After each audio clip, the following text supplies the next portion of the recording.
नमस्कार, मी संकेत Deshpande. Top news Marathi चॅनलमध्ये आपलं स्वागत. पुण्यातील दीनानाथ मंगेशकर रुग्णालयाच्या हलगर्जीपणामुळे गर्भवती महिलेचा मृत्यू झाल्याचं प्रकरण ताजं असतानाच आता अशीच एक घटना बीडमध्ये घडली आहे.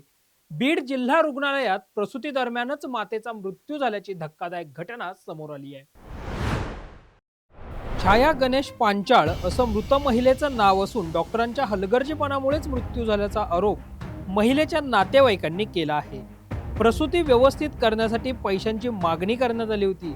महिला कर्मचाऱ्यांनी प्रसूती व्यवस्थित करतो पण चहा पाण्यासाठी काहीतरी द्या असं म्हणत पैशांची मागणी केली. त्यावेळी आम्ही 2000 रुपये दिले देखील, तरीही आमच्या पेशंटवर व्यवस्थित उपचार केले गेले नाहीत असा गंभीर आरोप मृत महिलेच्या नातेवाईकांनी केला आहे.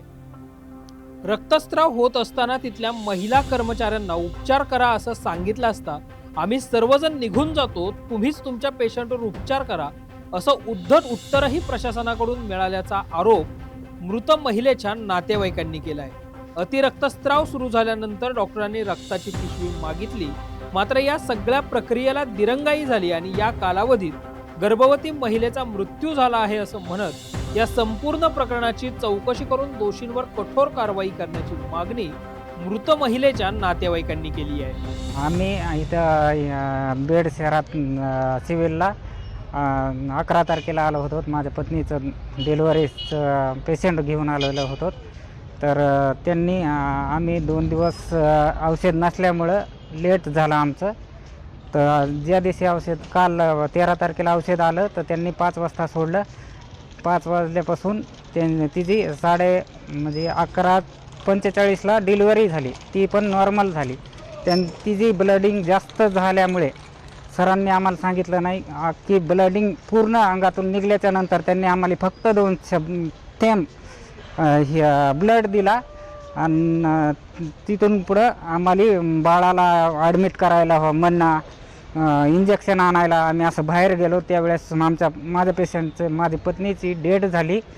ह्यांनी आमच्याकडून समजा कागदावर लिहून हे घेतलं आणि पुन्हा नंतर आम्हाला त्यांनी समजा झाल्याच्यानंतर त्यांनी आम्हाला सांगितलं की डेथ झाली म्हणून.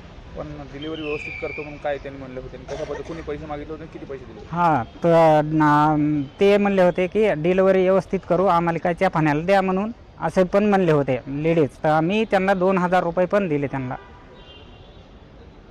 तरी पण त्यांनी व्यवस्थित केली नाही. तरी पण नाही व्यवस्थित झाली. डॉक्टरांनी काय सांगितलं, कशामुळे झालं म्हणून? हां, डॉक्टरांनी कशामुळे झालं म्हणून सांगितलं? ते ब्लडिंग जास्त गेल्यामुळं. तर त्यांनी एक ब्लड ज्यावेळेस जास्त वाहत होता त्यावेळेस त्यांनी सॅम्पल द्यायला पाहिजे होतं ना, तर सॅम्पल नाही दिलं त्यांनी काय केलं, अगोदर बाहेरची प्रोसिजर बाळाला ॲडमिट करणं हो समजा, ह्या प्रोसिजर करण्याच्या अगोदर माझ्या मालकीनीचं ब्लड जास्त चाललं होतं ना, तर त्यांनी सॅम्पल अगोदर द्यायचं होतं. मी तो लवकरात लवकर रक्ताची बॅग घेऊन आलो असतो, त्यांनी ती दिली नाही, अगोदर बाहेरची प्रोसिजर दिली आम्हाला.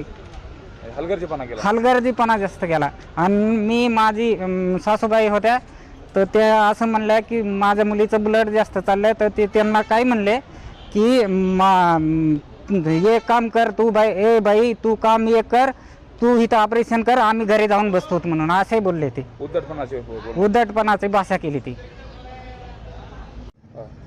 ते कवाचं इंजेक्शन ते औषध नव्हतं म्हणले आमच्याकडं, तर कवाचे कवा आणून काल टाकलं. किती वाजता?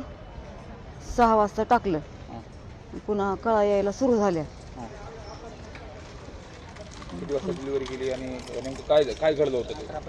11:25. हां, काय झालं होतं तिथं ज्यावेळेस डिलिव्हरी झाली त्यावेळेस त्यांनी कशा पद्धतीने तुम्हाला वागणूक दिली आणि नेमकं मुलीच्या संदर्भात काय होत होतं? ते अंगावचं जास्त चाललंय म्हणून म्हणाय गेले मी एका सिस्टरनीला. तर म्हणले ए बाई तू इथं थांब, मी जाते निघून, घरी जाते म्हणली. किती जण होते ते? डॉक्टर वगैरे होते का? आणि डॉक्टर नाईटला आलेले होते. असं झालं कशामुळे झालं? ते डॉक्टरच्या हातात 2 कात्री होत्या बघा, आणि मला असा बाहेर खटखट आवाज सुद्धा येत होता. मग एखादी नस घिस तुटली का काय झाली काय माहित नाही. मग मला अशी कणगोळीवाणी धारच होती हां रक्ताची. पार सगळं अंगातलं रक्त संपल्यावर पुन्हा तिकडून बॅग आणायची सांगितली. अर्धा जीव गेल्यावर तिचा. मी म्हणलंय तरी मी चहा पाण्याला पैसे द्यायला होते आमचे सगळे. दिले होते का पैसे? दिलते किती पैसे दिले होते? 2000. कोणाला दिले ते?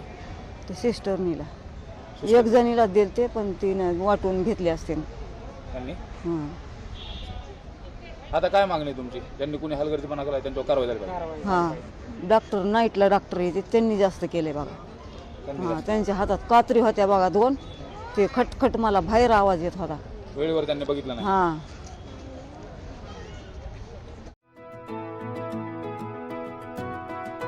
25 वर्षांचा प्रदीर्घ अनुभव व अत्याधुनिक तंत्रज्ञान यांनी सुसज्ज असे पुण्यातील आकाश आय क्लिनिक व लेझर सेंटर. रोबोटिक पद्धतीने वेदनारहित मोतीबिंदू शस्त्रक्रिया, तेही विना टाका व विना इंजेक्शन. मेडिक्लेमची सुविधा व सेम डे डिस्चार्ज. लेसिक लेझरने चष्म्यापासून कायमची मुक्ती फक्त 10 मिनिटात. काचबिंदू, रेटिना, ड्राय आय, मायोपिया अशा अनेक डोळ्यांच्या विकारांवर उपचार म्हणजेच आकाश आय क्लिनिक आणि लेझर सेंटर. CTR कंपनी जवळ, विमान नगर, नगर रोड, पुणे. संपर्क 8888173100.